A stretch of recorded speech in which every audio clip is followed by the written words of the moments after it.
Assalamualaikum warahmatullahi wabarakatuh. Kita ketemu lagi di The Comment, Sobat Sindo. Hari ini ada kejutan di sidang Dr. Tifa, di mana hakim mengabulkan eksepsinya. Dan apakah ini nanti artinya sidang akan berhenti, dihentikan, kasus ini akan dihentikan atau seperti apa? Kita akan membahasnya, tapi sebelum itu kita lihat dulu putusan hakim yang tadi mengatakan bahwa eksepsi Dr. Tifa diterima. Kita lihat.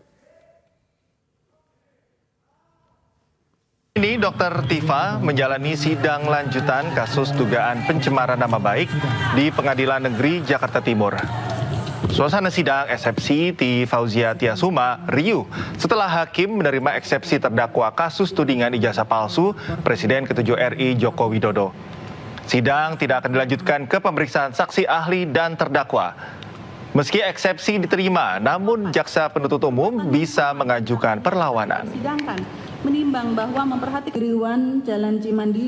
memperhatikan ketentuan pasal 75 ayat 2 huruf B, ayat 3, dan pasal 206 ayat 1 Undang-Undang Nomor 20 Tahun 2025 tentang Kitab Undang-Undang Hukum Acara Pidana serta peraturan perundang-undangan lain yang bersangkutan.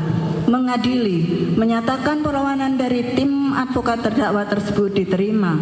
Menyatakan surat dakwaan penuntut umum nomor register perkara PDM garing datar 133 garing M.1.14 garing EOH.2 garing 06 garing 2026 tanggal 22 Juni 2026 atas nama terdakwa Ti Fauzia Tiasuma batal demi hukum. Memerintahkan pengembalian berkas perkara ini kepada penuntut umum, membebankan biaya perkara kepada Alhamdulillah, syukurillah. Pada hari ini, hari Kamis 23 Juli 2026 sudah tercapai sebuah keputusan dari Majelis Hakim Pengadilan Negeri Jakarta Timur untuk menerima eksepsi dari kami, dari saya terdakwa, saya Dr. Ti Fauzia Tiasuma. Jadi ini adalah sebuah yang harus kita sangat apresiasi ya. Ini adalah bentuk penghormatan kita terhadap proses hukum dan lembaga peradilan. Kami menerima yang terjadi hari ini dari sejak kami melangkahkan kaki menuju kepada Pengadilan Negeri Jakarta Timur ini. Ya, PN Jakarta Timur membacakan putusan sela di sidang Dr. Tifa, di mana eksepsi Dr. Tifa diterima. Dakwaan dinyatakan batal demi hukum, sidang pembuktian tidak dilanjutkan, dan alasan utamanya adalah surat dakwaan dinilai tidak disusun dengan cermat. Kita akan membahasnya di studio. Saya tidak sendiri, ada Mas Andri, ya, ada Pak Sunu, dan juga Mas Cipto, senior-senior saya ini. Kita lihat ya, tadi ini eksepsi ini cukup menarik karena terus akhirnya ditolak oleh diterima oleh hakim, dan akhirnya sidang tidak dilanjutkan ke pembuktian. Yeah. Yang ini pihak Dr. Tifa mengatakan bahwa ini adalah kemenangan dari kemenangan di pihaknya. Tanggapan dulu nih soal eksepsinya diterima. Ke Pak Sunu dulu ya. Ya betul, kalau dibilang dari pihak Dr. Tifa ini kemenangan ya memang karena dia kan eksepsi diterima, dia menang gitu ya dalam proses eksepsi ini. Cuma kan proses hukum selanjutnya masih akan terus berjalan karena jaksa penuntut umum masih diberi kesempatan untuk merevisi tuntutannya, karena dalam diberi kesempatan ya tetap apa namanya, berarti kasusnya belum ditutup ditutup karena hakim dalam pertimbangannya menyatakan bahwa tuntutan yang disampaikan jaksa penuntut umum itu tidak terhormat menggunakan KUHP yang baru dan lama gitu ya.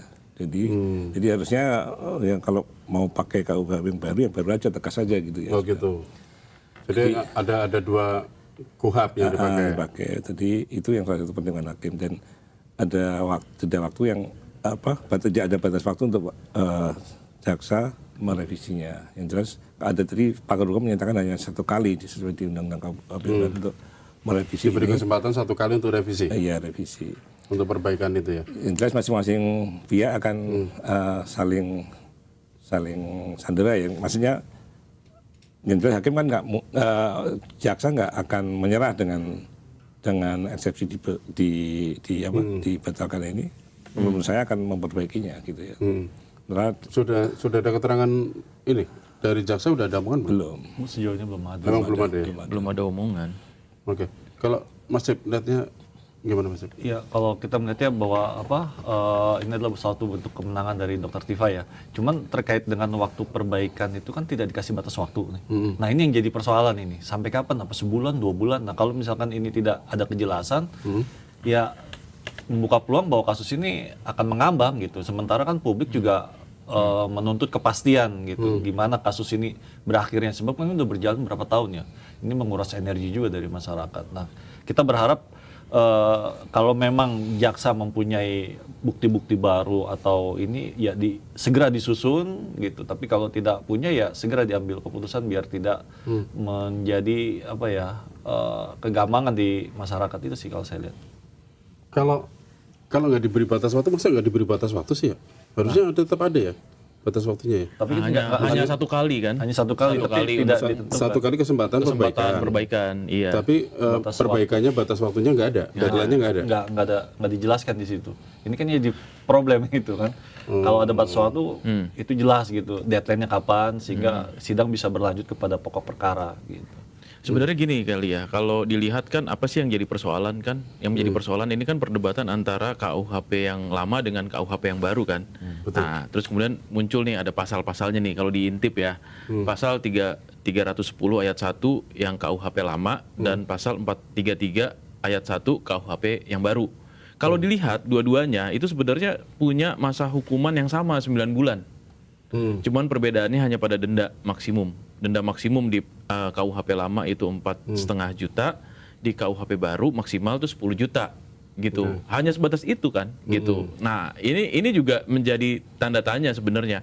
Kalaupun kita menggunakan salah satu pasal, tadi kan kita berpikir bahwa mungkin jaksa pengen pasal yang memberatkan, yang paling berat dong hukumannya gitu. Tetapi kalau dilihat dua-duanya ternyata hukumannya sama tuh gitu.